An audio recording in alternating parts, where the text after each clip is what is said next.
What's good everybody, your Uncool Shinobi is back with another series entitled What If Naruto Was Born with Legion of Demons. In this story, Naruto grows up with a pack of demons and it is not easy, especially when the older he gets, the more a demon Naruto becomes. But when the pack is killed by Shinobi, Naruto vows revenge by learning to use his ever-growing Chakra.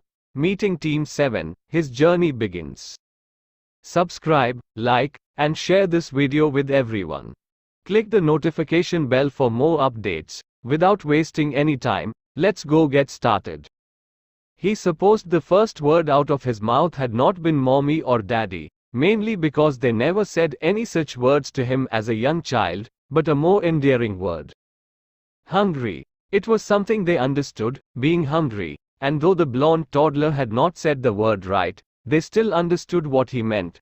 Stealing goats had become tiresome, and the human child had long ago begun to show signs of wanting more than just goat milk. So they had to feed him something with more substance. The four demons hovered over the naked toddler and contemplated on what to give him.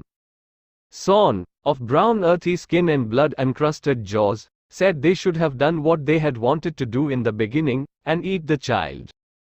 Spade, being the youngest of the group, the same race of demon as the others but smaller in stature, crooned against the idea as always, claiming their human pet could be useful one day. Crick, the self-proclaimed leader, not by size but in brains, agreed, however mostly because he alone had spent countless hours licking away at the seal that covered the infant's stomach, trying to draw out the master demon that he sensed just below the surface. Tika showed nothing of his opinions, whether he just didn't care or had some other agenda, they did not know. What they did know was that they were hungry, and like the human child, it was time to eat. Crick scooped the toddler up in one large hand as the others shifted on their large clawed feet before leaping into the trees. Crick glanced down at the blonde human child, grimacing at its baby fine hair that he spent so much time licking, to his blue eyes that his yellow ones spent so much time gazing into. The child had potential, he knew this, even when he occasionally wanted to eat it too. But that's what made him smarter than the others, at least Son and Spade. Tika remained an enigma. It was time for the human child to enter a new chapter of its short existence, a rebirth, so to speak. He was about to ascend to the very top of the food chain because, for their kind, there was nothing tastier than the flesh of humans. Their diet consisted of all types of meat, from insects to bears, and they would eat just about any animal. But human flesh was the delicacy they dared eat, and Crick could smell the demon somewhere hidden in this pale pink body. A greater demon, a master beyond what they were, and such greatness deserved the flesh of humans.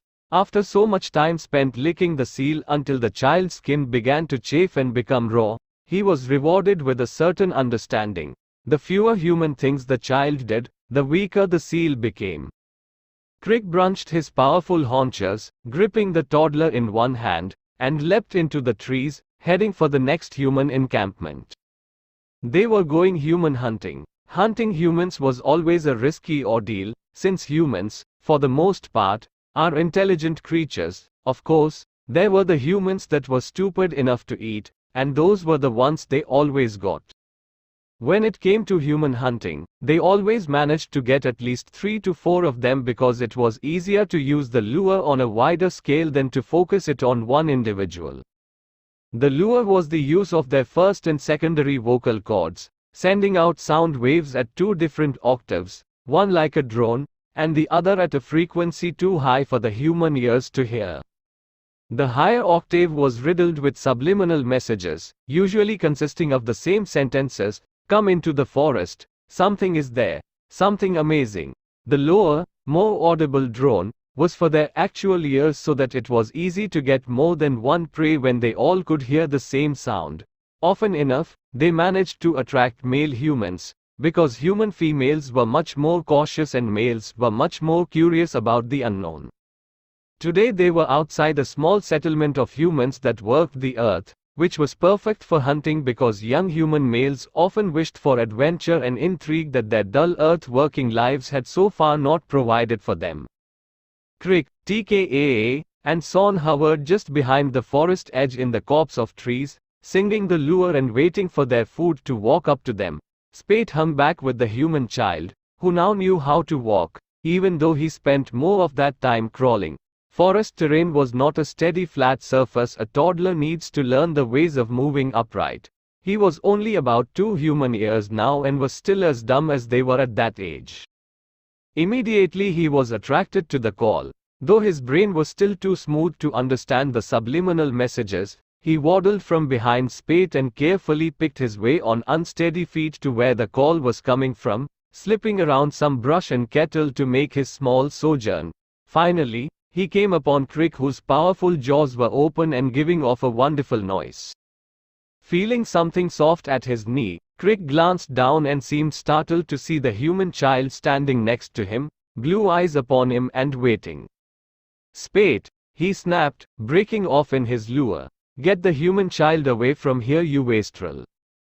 Spade rushed forward and grabbed the toddler, heading farther into the trees. Moments later, 5 humans appeared, eyes wide and pupils dilated.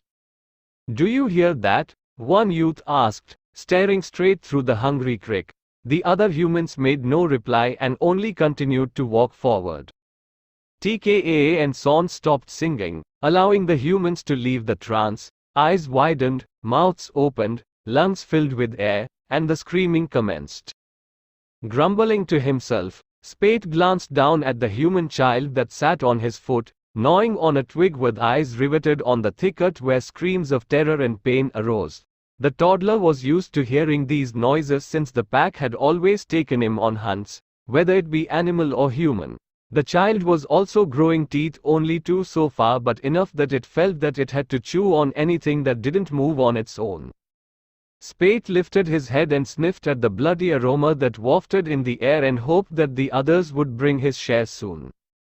As if summoned, the others came through, TKA holding 2 corpses while Crick and Son carried 1 each. TKA dropped the human in front of Spade, who hungrily grabbed a meaty leg and pulled it from the rest of the body with an audible pop and tearing. The human child stopped chewing on his twig as he watched the others tear into the bodies, powerful jaws crunching down on bone and sinew, blood dripping down necks and on naked chests. They were eating. "Hungry," the child gurgled, drawing Crick's attention. The word was barely understood by the demons simply because the child did not have the vocal cords to say most of their words. The language of the demons could be called guttural, angry, sharp and impossible for a human to repeat because the words were often laced with clicks, hisses, and many other sounds while words were being said, words that were impossible to say without a second set of vocal cords. But the child had managed, "hungry," because it was more of a growl, and Spade said it often enough that the human child managed to pick up its meaning. Crick picked up the torso of his meal and scooped out the heart with his talons, completely ravaging the chest cavity of the human. Dropping the body, he sauntered over to where the toddler sat and dropped the heart into its waiting hands. The child was puzzled. Usually, it received the white warm liquid that it had enjoyed so much until not too long ago. Now it craved something more. But instead of getting what it expected, it got a large, warm, red oozing thing that was sort of heavy. The child blinked and glanced up at Spade, who by noticing the toddler's gaze, scooped out his own heart and slowly bit into it. With all yellow eyes on him, the toddler lifted the heavy muscle to his small mouth and began to gnaw on the heart. And continued to gnaw. Satisfaction. The child had tasted flesh and approved. He would live. Son was loath to agree, but the evidence was secure, as was now the child's life. The blonde child never went through the terrible 2s stage, but it leaked over into the terrible 3s. His 3rd year of life marked his great change and the fact that he was finally signed into the pack's lives enough that they got tired of calling him the human child and wanted to give him a proper name. So what to call him? It was hard to give the human a formidable or intimidating name because at 3 he couldn't scare kittens. Something endearing was out of the question, for there was no way they were going to call him something cute. Spade stood amongst them as they crouched in thought, all of them racking their brains for a suitable name that wouldn't make them gag or snicker. His hair is like the sun, Chakra murmured in deep thought, too shiny. Crick looked up at the sun that shimmered above the canopy and grinned. Then it's settled. We will call him Sun. The others managed a grimace, though their facial structures allowed limited movement, and sighed in agreement. Crick stared down at the naked toddler that sat in the middle of the circle, staring and attempting to touch a brown spider that crawled amongst the leaves in a frantic flurry. Sun. The blonde child looked up and grinned at them. He had more teeth now, enough that he didn't have the urge to gnaw on everything that fits in his mouth. He did still have the habit of putting things in it though, but they were pleased enough to know that he was quick to figure out what disgusted him. Peppermint leaves were a joy, while wild raspberries were a nightmare. He enjoyed spiders, crickets, grasshoppers, and butterflies, when he was quick enough to catch one, but hated snails and slugs. Sun was improving daily, intellectually and physically. He spent more time walking than crawling, but still had a few major faults that irked his caretakers. As demons, it was in their biological makeup that all food consumed was used or else stored as energy in case later needed. This allowed them to go weeks without food and remain healthy and not suffer from malnutrition.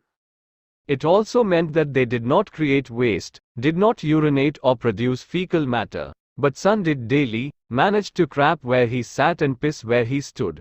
It was a nightmare for them, even with 2 years of experience. It was worse for Crick, who spent more time cleaning and taking care of Sun than the rest.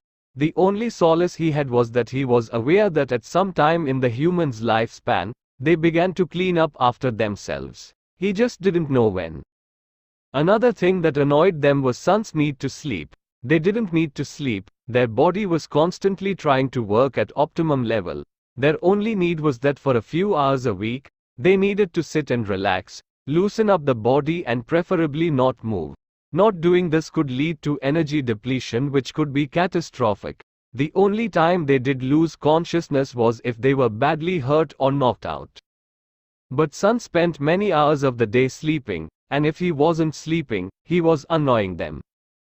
All day was spent climbing on them, pulling on their arms and legs, soiling himself, and saying, hungry, and other pointless half-formed words in their language.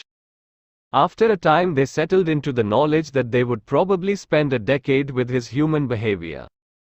The only thing that separated Sun from other humans was his ability to consume raw meat without suffering some type of ailment.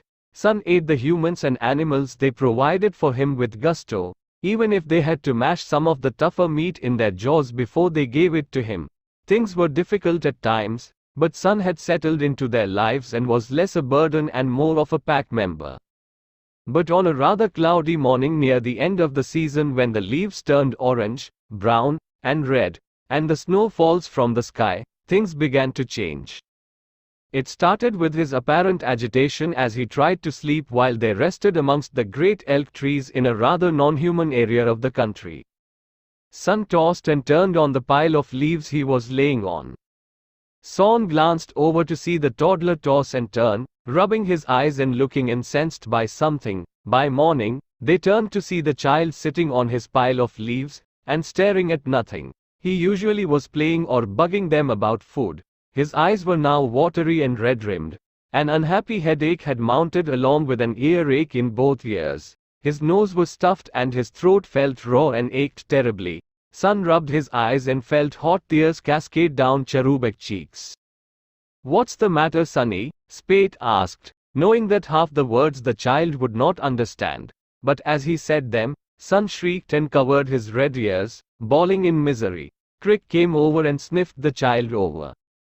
"What's wrong with him?" Son asked, coming over to inspect the whales. "Has he come down with some human ailment?" "Dunno," Crick murmured as he watched the toddler crawl away from them. For an hour he remained that way, his back to them as he silently cried, and even ignored their calls when Crick brought the carcass of a doe to the area so they could dine. Another hour went by when the coughing started, dry, ugly coughs that made the small body spasm and shudder. Crick returned to him and wondered at the scent of blood. Was the child injured? Perhaps he was suffering from some type of human infection. He knew that if a human was injured and did not treat their wounds, they reddened, oozed, and stank until the human suffered from fever and dies. That was why they always killed them quickly when they intended to dine. Leaving a human alive for any period always attracts attention. Crick grabbed one of Son's chubby legs and lifted the toddler side down, examining his pink naked flesh for some kind of wound. But all he found were small scratches from branches and twigs, all of which were well on their way to healing. Oh, and a very upset toddler. Son squawked and began to cry loudly, loud enough to annoy their sensitive ears. Between the wails and the hacking coughs, the pack was beginning to feel pretty nervous over the toddler. Crick gently placed Son back on the ground and began to notice that along with everything else, the child's eyes were beginning to swell shut and he was wheezing.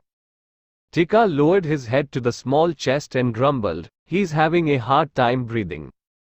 "Maybe he is dying," Spate murmured mournfully, and the pack lifted its head collectively and stared at Crick, waiting for him to make a decision. Crick's eyes remained on Son.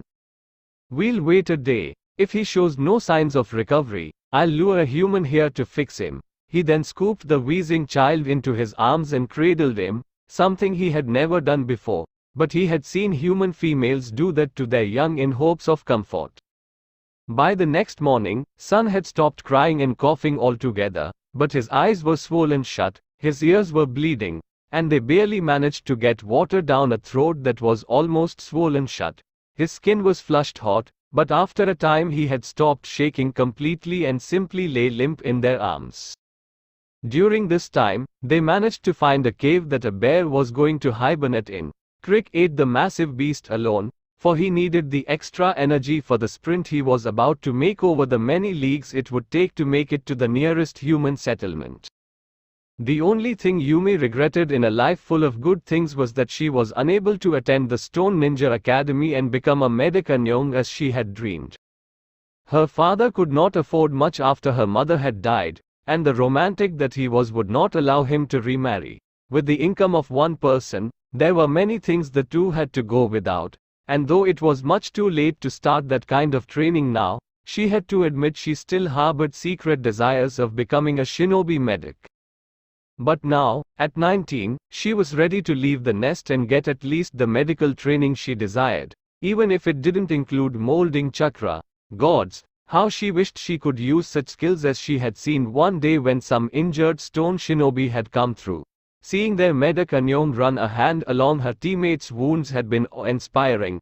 Oh, how she wished she could do something like that. Yumi smiled. The second best thing to do was hit the capital and learn at a real school. Most of her teenage years were spent apprenticing to local herbalists, apothecaries, bone setters, and anyone who knew a thing about the human body. Hopefully, all the knowledge she had gained during the years she could have spent frolicking or at least acquiring a boyfriend was going to be useful. Yumi packed the last of her bags and turned to her father, who was leaning in the doorway, weathered face twisted with pain and happiness.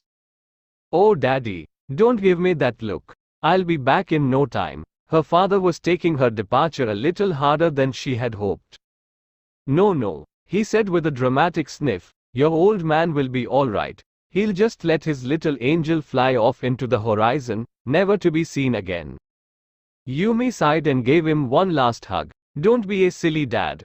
I'll write every week so you'll know what's up. And I'll try to visit during the breaks. I'll be all right," she said as she pulled away from him. "Trust me." Takeso sighed and rubbed his grizzled cheeks. "It's not so much that you'll be leaving as you'll be making that long dangerous trip alone." Yumi blinked in surprise. "No, I'm not. Shiro is also on his way to Stone. He's going to escort me on the way." Yumi glanced down at her watch. "Which reminds me, I'm late in meeting him." "Well, in that case," her father said with a laugh as he began to push her towards the door, "don't hesitate to write, 'Bye, my little butterfly.'" Yumi chuckled as she threw him a quick kiss and ran down the steps, her packs jingling on her back. "Bye Dad," she called, waving at him as she ran down the road toward Shiro's house. She took a deep breath and exhaled in excitement. This very moment marked the beginning of a new life, a new. Please help me," My child is dying. Yumi spun on her heel, eyes darting around the dusty street. Only a few people were out, going about their business and not paying her any mind. What? Her brain tried to process the call. Someone's child was hurt. Someone, please help me. I don't think he'll last any longer. I need a doctor. That was her call. As if only her feet knew where to go, Yumi charged down an alley, jumping over discarded boxes and dodging trash cans as she emerged onto a street and continued her mad charge toward the source of the desperate call. She barely even noticed as she left the village and raced past Farmer Ito's rice fields. It wasn't until a branch smacked her forcefully in the face that awareness returned to the woman, and she collapsed painfully to her knees. Sucking in great gasps of air, she vowed never to run that way again. She couldn't ever recall running so recklessly in her life before. Yumi turned and made sure her pack full of clothing and medicinal objects was still with her as she rubbed her stinging cheek. Stupid branch. Yumi's head snapped up, brown eyes widening as she took in the thick forest area surrounding her. How in the hell? A large thump behind her startled the youth as she spun around. She gasped. Finally, a human had responded to his call. Using the lure to capture one person was tricky. Using the lure to capture a person with specific traits was hard. He wasn't sure if he would attract just one person or several people who practiced the art of healing. But lucky enough for him, he managed to capture a talented female, one which was already packed and ready to go. The female must have responded to his call immediately because its brown hair was tossed around its person, and a sheen of sweat had graced its pale skin. However, that could have something to do with his presence. Crick did not have time to waste. Reaching out and grabbing the small female by its arm, he winced as the human started to scream in terror. A quick knuckle to the head shut it up quickly, and Crick swung it on his broad back. The trip back was going to be annoying, but hopefully, this human would make Sunny better. If not, they will eat it. If so, well, they would still eat it. Shiro approached the door nervously and knocked, switching feet as he waited for Yumi's father to open the door. There was a grunt, then the sound of locks being released, and Takezo's weathered face and body appeared as he blinked blearily at the youth. Shiro, what are you doing here? I thought you were going to escort Yumi to Stone. He rubbed his eyes and came fully awake. Shiro glanced nervously behind himself and swallowed. Yes, about that. I was hoping that Yumi was late, and that she was still here, but judging by the blood that was draining from her father's face, that was a negative. But she left 2 hours ago, he whispered, eyes beginning to glaze over. Shiro rubbed her forehead and sighed. She never showed up. He had to quickly catch the older man as he slumped to the floor. Yumi awakened and was surprised by that fact alone. She expected that her scream had been her last breath, her last anything, and yet here she was, awake somehow on the cold stone ground. She grunted and shifted, realizing her left arm was numb, so she pulled it out from under her. Blinking several times, she managed to sit up and brush the hair out of her face to inspect her surroundings. After about 2 seconds, she wished she had stayed unconscious. She was sitting in what looked like a rocky cave, a rather large one in fact, that rose quite high with rocky fissures and the like. She was sitting near the mouth of the cave and could see the surrounding forest around her, almost concealed by a heavy sheet of rain that made the view a dreary gray. But that wasn't what upset her. What did was the 4 monsters that stood about 20 feet from her. They were about 9 feet in height, with brown leathery skin and round yellow eyes. Their arms and legs were long, their hands and feet large, and laced with claws that looked like they could rend flesh easily. They had short muzzles that did little to hide the large pointy teeth that lay within them. Surprisingly, they wore some type of loincloth that almost blended with their skin, so thankfully she didn't have to know what gender they were at first glance. But did it matter? They were going to eat her. Yumi held back tears. One moment she was heading out to fulfill her dreams, the next staring death in the face. Where did she go wrong? She knew one thing though, this would surely kill her father. Wiping away angry tears, She glared at the beasts and noticed that they weren't moving. Their eyes were on her, but they did not blink or twitch one of those sturdy muscles. They seemed like statues, frozen and inanimate. Then one, who was slightly behind the others, shifted its head and took a step forward. Yumi Crab walked backwards frantically and shrieked as she stumbled over her packs. Why the hell were those here? She was sure she had left them there on the forest floor. But now the monster was walking toward her. She noticed how its clawed feet made no sound as it moved. Yumi backed to the far wall and bumped into the rocky interior, too terrified to scream this time. She vaguely noticed that one of its arms was curled toward its chest, as if the arm was somehow injured as it hovered a foot from her, yellow eyes seeming to study her worth.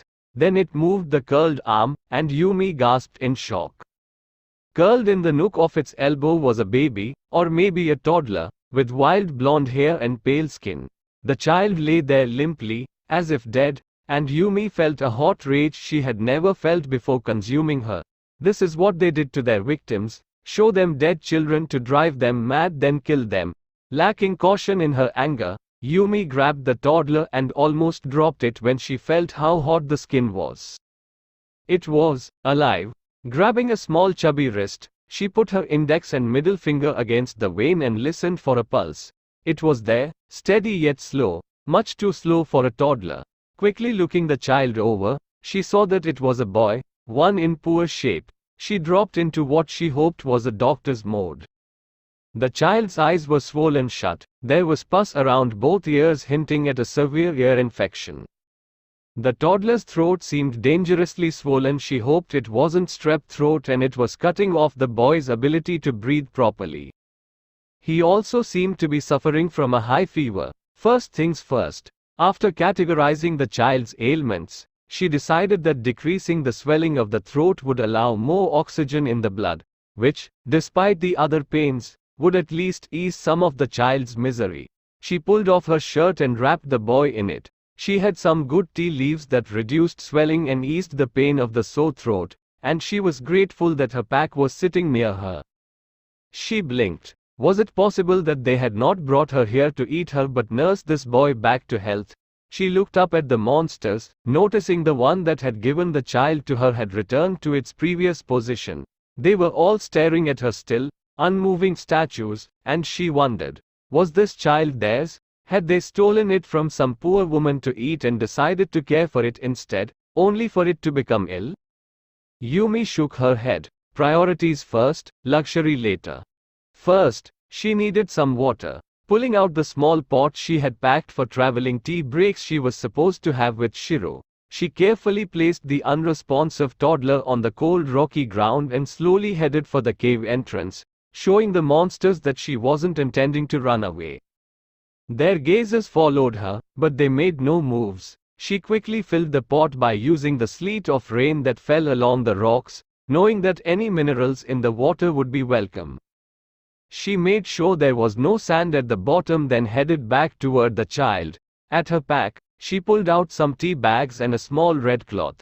Setting the pot down carefully, she slowly gathered rocks and some dry sticks and brambles that she found and placed them together. She then looked at the 4 monster statues. "I'm going to need fire for the tea," she said in a steady voice, and inwardly cheered at how calm and cool she sounded. The statues continued to stare at her, uncomprehending or not caring either, she did not know. "Fire," she repeated hopefully, and cupped her hands to her mouth and blew on them, as if she were cold, which she was with no shirt and all, and then placed them over the sticks and rocks, pretending to warm herself over them. She did this several times to the point where she was to despair when one of their heads moved. The statue at the corner shifted and then it said something to the others. How she knew it was speaking and not making random noises she did not know, but she had no hopes of repeating anything it said to the other statues, whose heads began to shift toward it in response.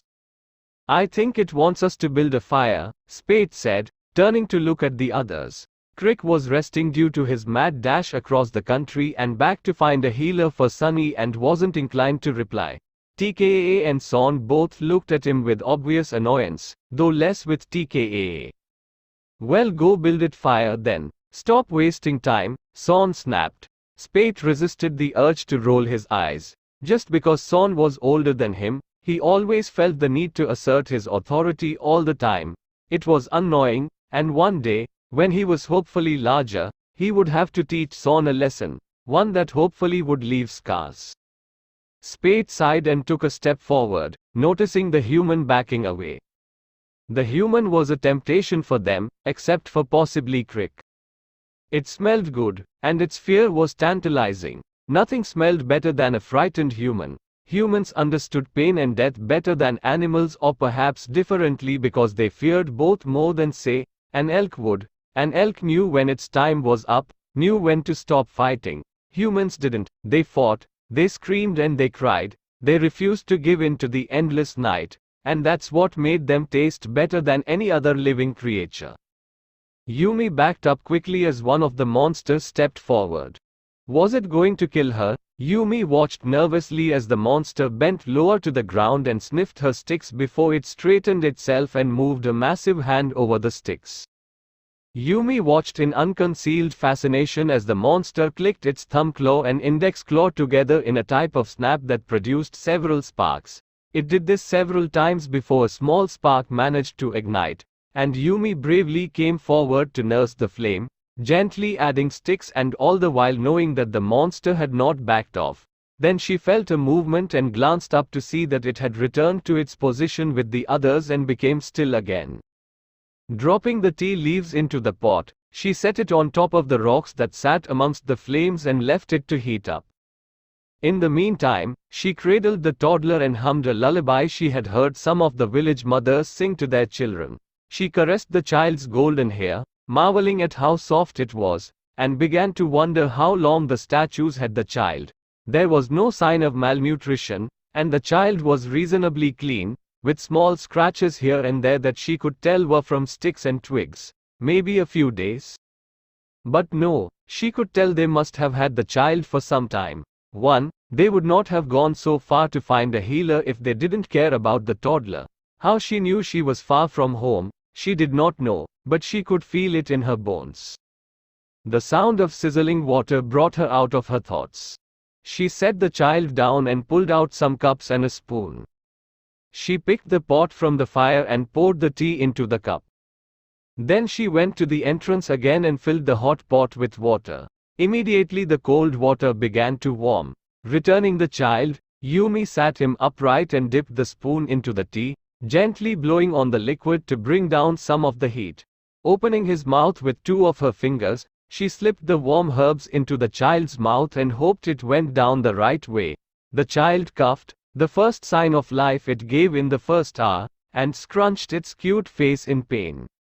I know, she cooed, but Mommy's going to make it all better. She inwardly marveled at how easy it was for a woman to drop into mother mode, even when days ago she would have sworn she wasn't ready for any type of child.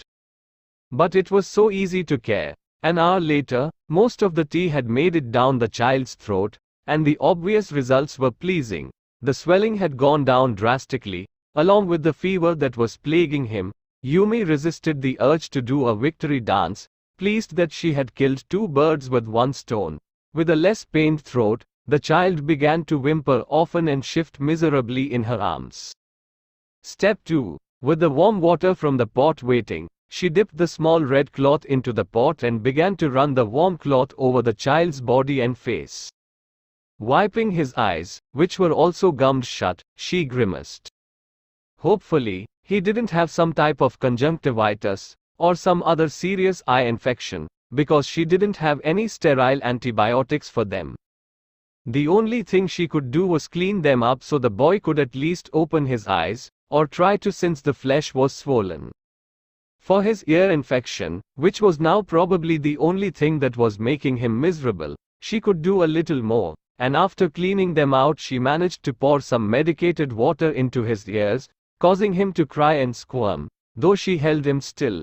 All the while, she kept a close eye on the four statues, who hadn't moved even when the toddler cried out in pain. Did they care? Or was it that they were used to the cries of children? How intelligent were they anyhow? Smart enough to see through your pantomiming, her brain said, and she conceded to the thought. they had their language, which said pretty much everything all on its own. After wrapping the toddler in another of her clean shirts and donning one for herself, she pulled out her camping futon and rolled it out, scarfed down a nutrition bar since she didn't want to make anything else, and zipped both her and the toddler into it. "What shall I call you?" she murmured, staring at the toddler. Some of the swellings in his eyes had gone down, though to her chagrin she had seen that most of the blood vessels in his eyes had popped, leaving them a gruesome red. Would they kill the boy if there was any lasting visual damage? Hell, would they kill her? Yumi tossed the grim thoughts aside and began to wonder again, what to call the boy. "Let's see, if you were my baby, I would call you No. Yep. For now, your name is No." She kissed his forehead and curled up around him. She glanced at the monsters, who had not moved once, then shut her eyes, safe in the knowledge that at least for tonight, she was safe from death. It only remained to be seen if tomorrow was going to be as safe as today had been. She wondered how long she had been unconscious from the time she had been kidnapped to the time she had awakened. Was her father already missing her? Was Shiro? Were they looking for her now, wondering if she was safe and unharmed? Except for a pulled muscle, she felt great, if a little spent. The onslaught of rain was comforting, as was the small warm body she held. Yumi drifted off to sleep, unaware of the 4 hungry gazers that fixated upon her. TKA sniffed Sunny as he stood over the human female that had curled herself around the toddler. Turning from them, he made his way around the small fire and nudged a few sticks into it when he noticed that it was almost going out. "Sunny smells a lot better than before," he murmured to not awaken the sleeping humans. "I must admit, your choice of a healer is admirable." Crick pulled himself out of resting and nodded. It was very rare for TKAA to compliment him on anything since TKAA was one to keep his opinions to himself. If anything were to happen to him, TKAA would take over the pack in his place, and he was sure that Son would behave himself. Spade did not worry about it. Out of the 4 of them, he was the most amiable and adaptable. "Though it seems strange," TKAA whispered suddenly, "that Sunny's scent is beginning to change. I sense a darkness about him. He smells less human now." Crick lifted his head and sniffed the air through slitted nostrils. Yes, the seal must have weakened due to Sunny's ailment. Already he could sense the source in him, that strange ability that made some humans dangerous and the greater demons masters. He suspected it was already flowing through Sunny's body. They only had to wait and see. The next morning was pleasing for Yumi, who awakened to see a sitting toddler attempting to eat her hair. Sitting up, she examined No. The swelling of his eyes had gone down, leaving them rimmed pink, though the vessels in his eyes had yet to heal. Getting hold of his head, she examined his pink ears and thought that maybe another dose would do well for them. Yumi glanced up and noticed that only one monster remained, the one she was sure had made the fire for her, and it was staring at her like they all had yesterday. Turning back to No, she opened his mouth to check his throat, when she shrieked and moved away, fear rolling through her. No had the teeth of perhaps a 3-year-old, but they were sharp and dagger-like. Yumi felt cold. Had she mistaken this whole ordeal the whole time? Was the child perhaps a monster too, only, it hadn't reached the stage where it began to look like the others? Was one of them its mother, perhaps the one that was staring at her intently, nostrils flaring occasionally? Yumi focused on No's eyes and noticed things she had ignored before. What she had assumed were bloodshot eyes and popped vessels now appeared to be crimson irises and slitted black pupils rimmed with an orange fire that threatened to pull her into them. Gently flushed cheeks sporting curious markings now seemed sinister and animal-like, perhaps whiskers. She noticed red agitated ears somehow seemed more pointed, and chubby little hands now had small sharp fingernails. This child wasn't human. If Yumi looked, she would realize that No was no longer sick and was actually in high spirits. He made a strange clicking sound from the back of his throat and reached a small hand toward her foot, deadly eyes cheerful, and strangely innocent. When she had awakened, No was attempting to eat her hair. What if it was more than just child curiosity? What if no 8 humans along with the rest of them?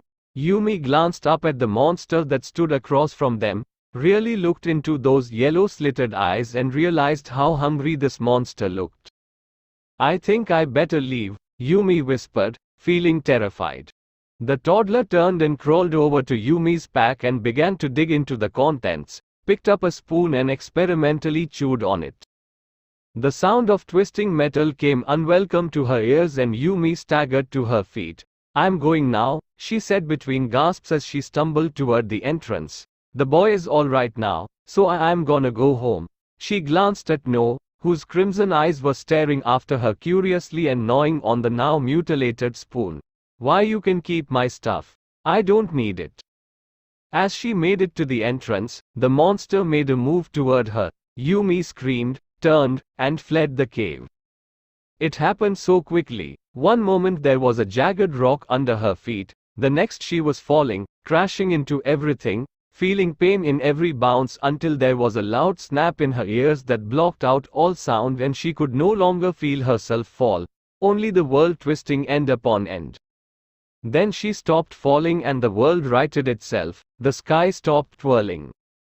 It was partly cloudy today, but the sky was a beautiful change from the dreary cave ceiling. There was a ringing in her ears that wouldn't go away, but she knew not to move until her body accessed the injuries first. Strangely, black dots began to appear in her vision, popping up and disappearing, only to show up again. The face of the monster appeared above her, and she could have sworn there was a complete look of surprise on the gruesome features, like it had not expected this. More black dots appeared, and slowly Yumi began to understand what happened, and mostly, why she not only hadn't got feeling back but couldn't move. The cave had been at the top of a rather steep rocky hill, and she hadn't known that, seeing as at the time she had gone to the cave entrance, it was raining very hard. That loud snapping noise must have been her neck breaking, and these black dots that increased must be signs that she was dying. She felt fear and wanted to cry or perhaps hyperventilate, but her breaths became shallow, and her heartbeat, which was the only thing she could hear, became slower. Most of her vision left, except for the two yellow glowing eyes which took up what was left of her sight. It was a pity this was the last thing she was going to see. Gods, she wished she could see her father. This was going to kill him. She wished she could have been a medic, young as her mother had been. Then the eyes were gone and darkness came. Spade hovered over the human female, watched as the warm brown eyes began to lose focus as they stared at him, and then its breaths became short and few. Then it stopped breathing and became still, eyes becoming glassy. This was completely unexpected. Spade hadn't a clue as to why it had its flight of terror, since he hadn't done anything to warrant it. But it had run and managed to kill itself in the process. The smell of its rich blood oozed out of the many broken bones and gashes it had accumulated on the way down, especially from the neck, where the bone had snapped and was protruding out of the flesh. A scuffling alerted him and Spade turned to see Sunny carefully make his way to his side, the metal object still in his drooling mouth. Spade frowned. How did the clumsy child make it down here, when he had trouble walking on a flat surface without falling on his face? Would happen? Sunny asked suddenly, startling the older demon. Sunny had just said 2 words almost perfectly in their language, with the right hiss on, happen. Spade stared closely at the toddler and noticed the changes. Sunny was making the clicking noise that was commonly associated with curiosity while his now sharp teeth gnawed on the metal utensil. His now slightly pointed ears were twitching at new or enhanced sounds and his small button nose was twitching at the smell of blood. But the most noticeable trait was the crimson eyes and slitted pupil that was ringed with yellow and orange. And then it all made sense. Swollen eyes for the change, swollen throat for added vocal cords, bleeding ears for enhanced hearing, and a brief moment of stuffy nose for the enhanced sense of smell. Sunny had not been sick as much as simply going through the change Crick had once whispered of. So was the human female necessary then? Had they needed it then? Seeing the crimson eyes upon him, Spade felt inclined to answer, though he wasn't sure how much the child would understand. It is dead. It broke its neck. He pointed to the piece of bone poking out of the female's neck. Sunny stopped chewing on the piece of metal and stared intently at the corpse. Body went still with thought, unnatural for a child. Why? He said suddenly, and Spade started in surprise. It was not an empty why, but a why did she die, which meant that Sunny understood the concept of death, which was impossible at his age.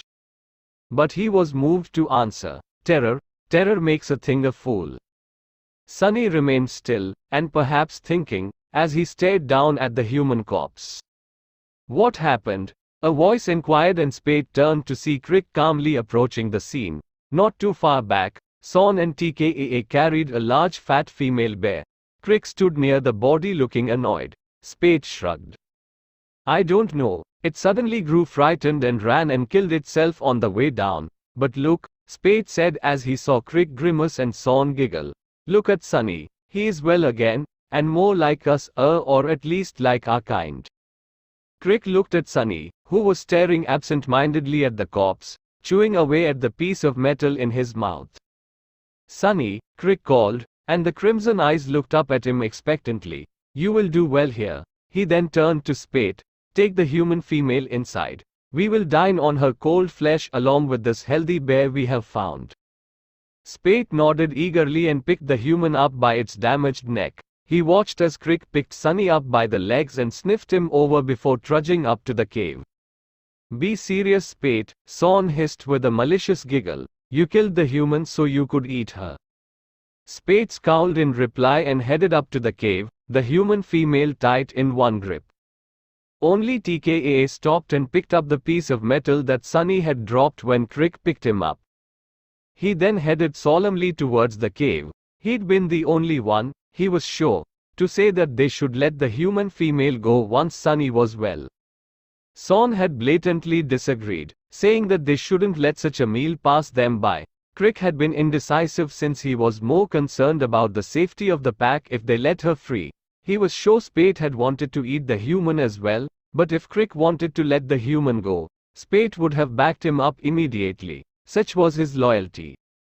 But now the human was dead, by mere accident, and TKAA felt they no longer had any choices. Alive or dead, their fates were sealed. None of the others knew that he had agreed with Son the first day they had come across Sunny in the forest.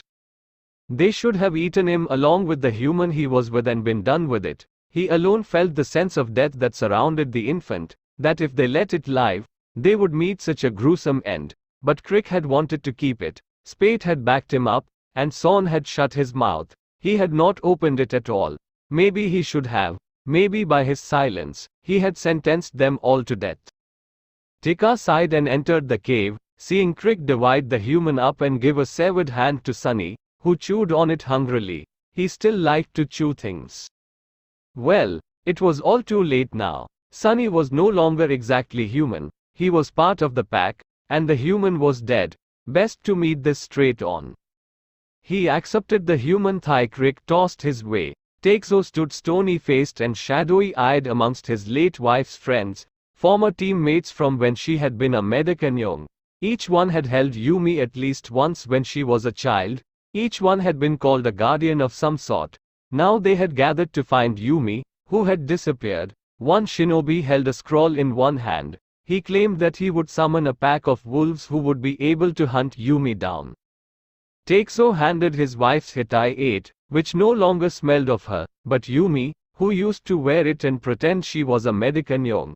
They would find his daughter or exact vengeance on the ones who had killed her. That ends the story of What If Naruto Was Born with a Legion of Demons. Hope you liked the video. Feel free to suggest and recommend. Like, share and subscribe to my channel. See you next time.